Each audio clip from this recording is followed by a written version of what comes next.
তিনটা কথা বলছি। দেখুন, সবার আগে যেটা বলতে চাই, আপনারা জানেন আমাদের পার্টি কোনো পিসি ভাইপোর লিমিটেড কোম্পানি নয়। এখানে কোনো মহারণীর হুকুমে আমাদের পার্টি চলে না।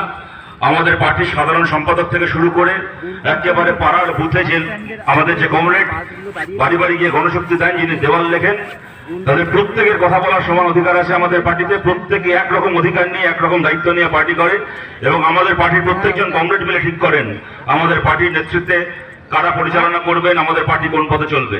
সেই সম্মেলন প্রক্রিয়া আমাদের চলছে, ওটা রাজ্য জুড়ে বিভিন্ন জেলায় হয়ে গেছে। মালদা জেলার সম্মেলন আজ এবং আগামীকাল হবে। এরপরে ফেব্রুয়ারিতে আমাদের রাজ্যের সম্মেলন, তারপর এপ্রিলে পার্টি কংগ্রেস হবে।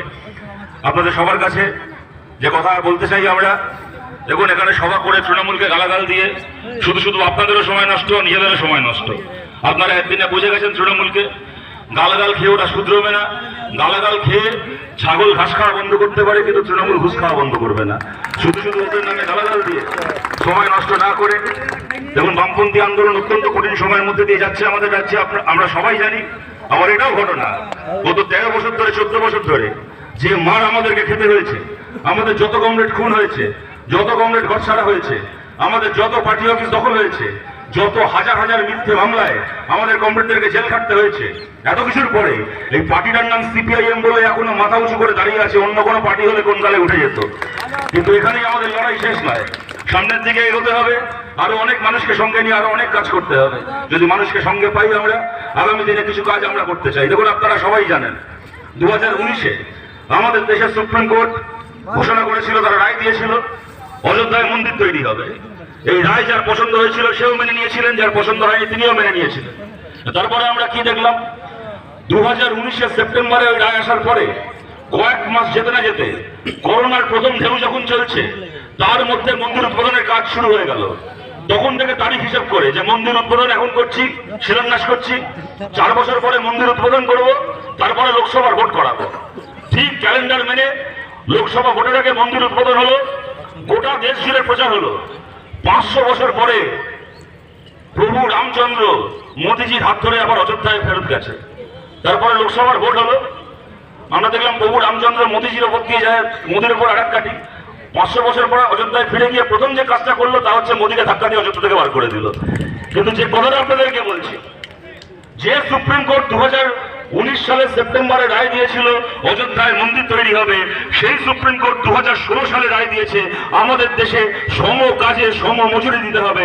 আমাদের দেশে কন্ট্রাকচুয়াল লোক নিয়োগ করার নাম করে মানুষকে দিয়ে বেকার খাটানো যাবে না। সমস্ত কাজ করার জন্য যে লোকটা পার্মানেন্ট তিনি মাইনে পান 30,000 40,000, আর যে কন্ট্রাকচুয়াল সে মাইনে পাবে 5,000 6,000। এই ব্যবস্থা চলতে পারে না। আমাদের সুপ্রিম কোর্ট 2016 সালে রায় দিয়েছে। ওদের হাতে ক্ষমতা আছে, ওদের হাতে সংখ্যা ছিল, সংখ্যা চলে এত কিছু আইন করতে পেরেছে। মানুষকে এনআরসি করে দেশ থেকে তাড়িয়ে দেওয়ার আইন, নোট বাতিল করে লোককে ব্যাংকের লাইনে দাঁড় করিয়ে মেরে ফেলার আইন, সংখ্যা চলে এত আইন করানো গেছে। সংখ্যা চলে সম কাজে সম বেতনের আইন করা যেত না। যে কি অবস্থায় আমরা আছি, আপনি রাজ্যের সরকারের চাকরি দেখুন, কেন্দ্রের সরকারের চাকরি দেখুন, কি প্রাইভেট চাকরি দেখুন, পার্মানেন্ট চাকরি বলে কোনো চাকরি নেই। গ্রাজুয়েশন করছে, মাস্টার ডিগ্রি করছে ছেলে মেয়েরা, 5,000 টাকা 6,000 টাকা 8,000 টাকার একটা কাজ পেলে যেন আকাশের চাঁদ হাতে পেয়ে গেছে এমন অবস্থা হচ্ছে। চাইলেই ব্যবস্থা শেষ করা যায় না, চাইলে এরা করতে পারতো, এরা করেনি। আমরা বলছি কমিউনিস্ট পার্টির সঙ্গে থাকুন। আমাদের এরপরে প্রথম লক্ষ্য আমাদের রাজ্যে এবং আমাদের দেশে সম কাজে সম আইনের ব্যবস্থা করা। যে কন্ট্রাকচুয়াল কাজ করছে, দলমত নির্বিশেষে বলছি, কন্ট্রাকচুয়াল কাজ যারা করছেন তাদের কাজকে পার্মানেন্ট করতে হবে। খালি সরকারি নয়, এমনকি বেসরকারি চাকরিতেও 6 মাস থেকে 1 বছরের মধ্যে সমস্ত কন্ট্রাকচুয়াল কর্মীকে পার্মানেন্ট করতে হবে। এই আইন দেশের সরকারকে, রাজ্যের সরকারকে করতে হবে। যদি আমরা সুযোগ পাই এই কাজ আমরা করতে চাই, যদি আপনারা আমাদের পাশে থাকেন। বিজেপি বলেছিল রাম মন্দির উদ্বোধনের দিন বাড়িতে একটা প্রদীপ জ্বালাতে। যদি সম কাজে সম বেতনের আইন আমরা চালু করতে পারি, তাহলে বছরে একদিন খালি রাম মন্দির উদ্বোধনের দিন নয়, বছরের 365 দিন আপনার বাড়িতে প্রদীপ জ্বলবে। কর্মসংস্থানের প্রদীপ, নিশ্চয়তার প্রদীপ, মাথা উঁচু করে বাঁচার প্রদীপ জ্বলবে। সেই সঙ্গে সংরক্ষণ, আপনারা জানেন আমাদের কেন্দ্রের সরকার, এরা মুখে হিন্দু হিন্দু বলে, এরা মনুবাদী ব্রাহ্মণ্যবাদী দল, এরা সব রকম ভাবে চেষ্টা করেছে সংরক্ষণকে শেষ করার। এমনকি জাতি গণনা, যে জাতি গণনার সংখ্যার উপর নির্ভর করে আমাদের দেশে সংরক্ষণের নীতি ঠিক হয়, ওই জাতি গণনা ওরা আবার ফল প্রকাশ করেনি। ওরা চায় দেশে দলিত মানুষ কত, আদিবাসী মানুষ কত, এই সমস্ত সংখ্যাকে ভুলিয়ে দিয়ে সংরক্ষণকে তুলে দিতে। আর ইন্ডিয়া ব্লকের দলগুলো যখন এর বিরুদ্ধে বোম্বেতে মিটিং করলো, করে বলল কেন্দ্রের সরকারকে, মোদী সরকারকে বাধ্য করতে হবে জাতি গণনার সংখ্যা প্রকাশ করতে, ওই মিটিং এ যাওয়া দলগুলোর মধ্যে একটা মাত্র দল সেই ঘোষণাপত্রে সই না করে ওখান থেকে বেরিয়ে চলে গেল। দলটার নাম হচ্ছে তৃণমূল কংগ্রেস, মমতা ব্যানার্জির পার্টি, আরএসএস এর টাকায় চলা পার্টি। ওরা বলল জাতি গণনার প্রশ্নে আমরা বাকি বিরোধী দলের সঙ্গে নেই। আমরা বলছি স্বাধীনতার পরে ৭৭ বছর পার করে আজকের তারিখে দাঁড়িয়ে বলছি অনেক দেরি হয়েছে, অনেক দল বাহানা চলেছে, নতুন করে আওয়াজ তুলতে হবে এবং এটা নিশ্চিত করতে হবে সংরক্ষণ, তপশিলি জাতি উপজাতি মানুষের জন্য সংরক্ষণ, দলিত মানুষের জন্য সংরক্ষণ, খালি সরকারি নয় বেসরকারি চাকরিতেও এই সংরক্ষণকে আমরা লাগু করতে চাই, এই কাজ করতে চাই কমিউনিস্ট পার্টি। আপনারা এই লড়াই আমাদের পাশে থাকুন। ৬০০ টাকা দৈনিক মজুরি আপনারা জানেন গোটা ভারতে একটা মাত্র রাজ্য যেখানে আমরা সরকার চালাই, কেরালা, সেখানে বামপন্থী গণতান্ত্রিক সরকার ৭০০ টাকার উপর ওখানে দৈনিক মজুরি পায় খেটে খাওয়া মানুষ, ওখানকার শ্রমজীবী মানুষ। একদিনে ওখানে আমরা পৌঁছতে পারবো না, ধাপে ধাপে মজুরি বাড়াতে হবে।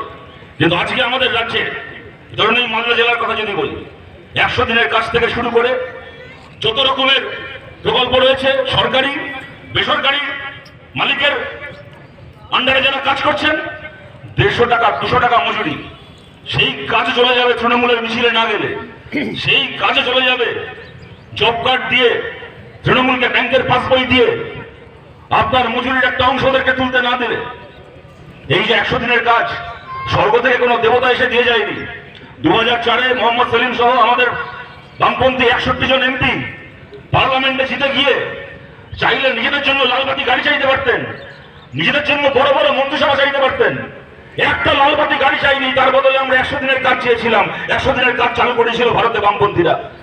আজকে গোটা ভারতের মানুষ ১০০ দিনের কাজের টাকা পায়, আমাদের রাজ্যে বন্ধ হয়ে আছে। এই মালদা জেলা, আপনারা জানেন এই মালদা জেলায় ১০০ দিনের কাজের দুর্নীতির জন্য এই জেলাকে ফাইন করেছে কেন্দ্রের সরকার। একটা টু শব্দ না করে, অন্য সময় এত বড় বড় ভাষণ দেন, এত বড় বড় ডায়লগ দেন, ১০০ দিনের কাজের জন্য যখন মালদা জেলাকে ১.৫ কোটি টাকার উপর জরিমানা করা হলো, একটা টু শব্দ না করে মমতা ব্যানার্জি জরিমানা দিয়ে দিয়েছেন। কেন? টাকা কারাচুরি করেছিল। ১০০ দিনের কাজের দুর্নীতি, যারা এখানে সাধারণ মানুষ আছেন, এমনকি তৃণমূলকে ভোট দেন যে সাধারণ মানুষ, তারা চুরি করেছিলেন। চুরি তো করেছে কৃষ্ণেন্দু আর সাবিত্রীর মতো চোরগুলো চুরি করেছে, রহিম বক্সির মতো চোরগুলো চুরি করেছে। আর এই চোরগুলো চুরি করবে, মানুষের টাকা থেকে কেন্দ্রের কাছে জরিমানা যাবে। কেন এই জিনিস হবে? ১০০ দিনের কাজ ভারতে বামপন্থীরা চালু করেছিল। আমাদের পরের লক্ষ্য ১০০ দিনের কাজকে ২০০ দিন করা, এবং একটা জব কার্ড কোন পার্টির নেতার কাছে জমা রাখতে হবে না। আপনার অধিকারে আপনি কাজ পাবেন, আপনার মজুরি আপনি পাবেন। একটা ৯ পয়সা দুর্নীতিও করতে হবে না, কোন নেতাকে ধরে তেল দিতে হবে না। খেটে খাওয়া মানুষ নিজের পরিশ্রমে নিজের উপার্জন করবেন। এই ব্যবস্থা আমরা চালু করতে চাই। আরজিকরের ঘটনা আপনারা সব জানেন, ওই আন্দোলন আপনারা দেখেছেন, অংশগ্রহণ করেছেন, তার পরিণতি কি হয়েছে আপনারা সব জানেন। আমি সেগুলোর পুনরাবৃত্তি করতে চাই না। আমি খালি আপনাদেরকে বলছি যে সেন্ট্রাল রেফারেল সিস্টেমে ভর্তি কেন চাই আমরা। সেন্ট্রাল রেফারেল সিস্টেম, ধরুন আমরা কেউ ট্রেনের টিকিট বুক করব, মালদা থেকে কলকাতা যাওয়ার কেউ ট্রেনের টিকিট বুক করবো। এখন আমরা কিভাবে টিকিট বুক করি? আমরা দেখি মোবাইলে, দেখে নি গৌড়ে কটা টিকিট আছে, যদি দেখি গৌড় এক্সপ্রেসের টিকিট আছে কাটলাম, যদি গৌড়ে টিকিট না থাকে দেখবো পলা থেকে কটা টিকিট আছে, ওখানে নেই তিস্তা তোরসায় কটা টিকিট আছে, সেখানে নেই অন্য কোনো ট্রেনে। কোনো ট্রেনের টিকিট নেই, এখন সিট খালি নেই, ওয়েটিং এর টিকিট কাটি, যারটা আগে আছে তারটা আগে কনফার্ম হয়। আপনি সিপিএম করেন না, তৃণমূল করেন না, বিজেপি করেন না, কংগ্রেস করেন, কেউ জিজ্ঞেস করতে যায় না। যে নিয়মে আপনি টিকিট কাটবেন দেখে নিয়ে সেই মতো আপনার টিকিট কনফার্ম হবে। যে নিয়মে আমরা ট্রেনের টিকিট কাটি, আমরা চাই এই নিয়মে পশ্চিমবাংলা সরকারি হাসপাতালে পেশেন্ট ভর্তির ব্যবস্থা করা হোক। আপনার কোনো পেশেন্টকে এখানে মালদা মেডিকেল কলেজ থেকে রেফার করে দিল, কলকাতায় নিয়ে যেতে হবে, মনে করুন তার হার্টের চিকিৎসা হবে, বুকের চিকিৎসা হবে, আপনি মোবাইলে দেখে নিতে পারবেন পিজি হাসপাতালে হার্টের জন্য কটা সিট খালি আছে।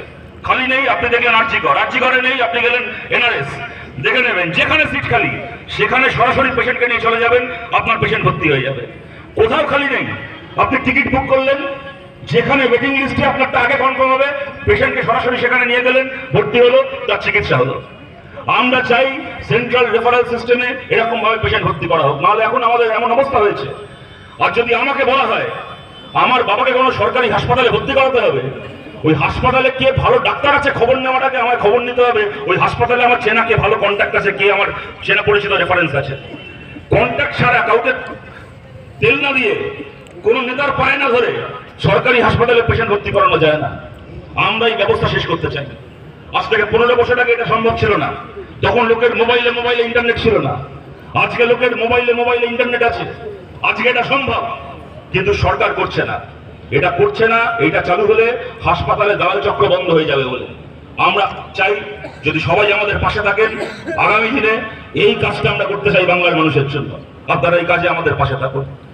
এবং দেখবেন যখনই ভোট আসবে তোতা পাখির মতো একটা কথা শিখে রেখে দিয়েছে, দিদি এই দিচ্ছে, দিদি সেই দিচ্ছে, এই প্রকল্প পাচ্ছ, ভোট আমাদের দিতে হবে। কার বাবার টাকা বলুন তো ওগুলো?